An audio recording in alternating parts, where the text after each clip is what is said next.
এই মুহূর্তে সবচেয়ে বড় খবর, সমুদ্রের উত্তাল ঢেউয়ে গোবর্ধনপুরের নদীবাঁধ ভেঙে জলের তলায় বেশ কয়েকটি ঘর। দক্ষিণ চব্বিশ পরগনা জেলার পাথর প্রতিমা ব্লকের গোবর্ধনপুর বঙ্গোপসাগরের কূলে অবস্থিত এই দ্বীপ। গোবর্ধনপুরে কম বেশি কয়েক হাজার মানুষের বাস, তবে মূলত গোবর্ধনপুরের নদী কূলবর্তী এলাকার মানুষদের 12 মাসই আতঙ্কে থাকতে হয়। এই বুঝে নদীবাঁধ ভেঙে এই এলাকা প্লাবিত হলো। গত বর্ষাকালে গোবর্ধনপুরের নদীবাঁধ ভেঙে এলাকা প্লাবিত হয়েছিল, ডুবে গিয়েছিল শতাধিক বাড়ি। সেই আতঙ্ক কাটিয়ে উঠতে না উঠতেই আবারও এলাকা প্লাবিত হলো। গত বর্ষায় নদীবাঁধ ভাঙার পর এখনও এই পর্যন্ত নদীবাঁধ সংস্কার হয়নি, আর সেই নদীবাঁধ আস্তে আস্তে ভেঙে যাচ্ছে। তবে আজ দুপুরে নদীবাঁধ ভেঙে আবারও এলাকা প্লাবিত হলো, ডুবেছে বেশ কয়েকটি বাড়ি। এলাকার মানুষজন চাইছে ভাঙা নদীবাঁধ সংস্কার হোক।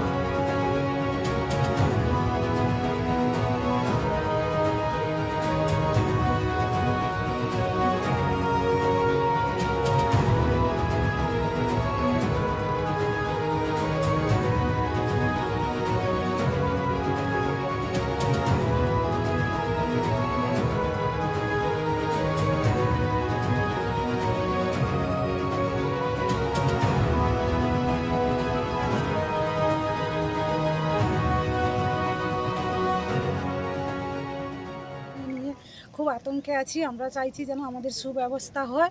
আমরা এটাই সবার কাছে কামনা করছি, আমাদের যেন সুব্যবস্থা করে দেয়। কখন থেকে এই জলগুলো ঢুকছে? এটা কাল থেকেই জল ঢুকছে আমাদের এখানে। কাল থেকে এমনিতে বর্ষাকাল থেকে জল ঢুকে, কিন্তু কাল থেকে বেশি আমাদের জল হচ্ছে।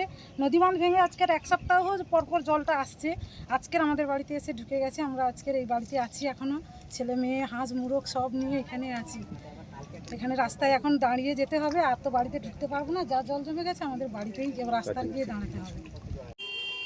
আমরা এই বিষয়টা বারংবার দেখেছি যে গোবর্ধনপুর এমন একটা জায়গায় পরপর চলে আসছে যে ভার্নাবুল পয়েন্টটা তৈরি হয়েছে। আপনারা সকলেই ইতিমধ্যে জানেন যে গোবর্ধনপুরকে ঠেকানোর জন্য পশ্চিমবঙ্গ সরকার এবং সুন্দরবনের যে রিজিয়ন আছে, সবচেয়ে মনে হয় কোর রিজিয়ন এই জায়গাটা, এটাকে সবাই খুব চেষ্টা করছে যাতে করে এই ভার্নাবুল পয়েন্টটাকে ঠেকানো যায়। কেননা অদূর ভবিষ্যতে এই জায়গাটাকে যদি না ঠেকাতে পারে, তাহলে এই সমস্ত সুন্দরবনের যে দক্ষিণবঙ্গের যে জায়গাগুলো, এগুলো নিশ্চিহ্ন হয়ে যাবে।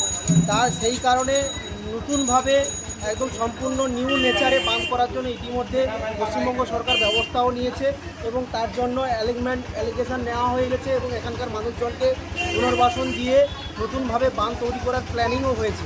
কিন্তু আমরা প্রকৃতির যে করাল গাছ সবসময় রূপ চেঞ্জ করে সুন্দরবনের উপর যেভাবে আছড়ে পড়ছে, তার কারণে যেভাবে এত সুন্দর নদী বাঁধও নষ্ট হয়ে গেছে সেটা সবাই দেখেছেন।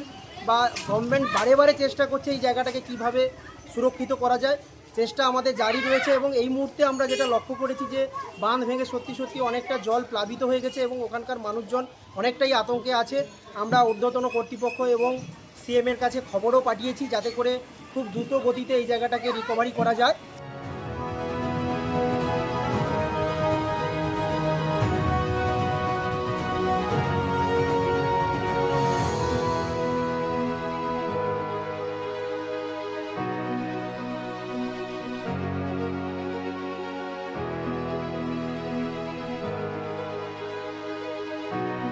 ব্যুরো রিপোর্ট, নজরে কলকাতা।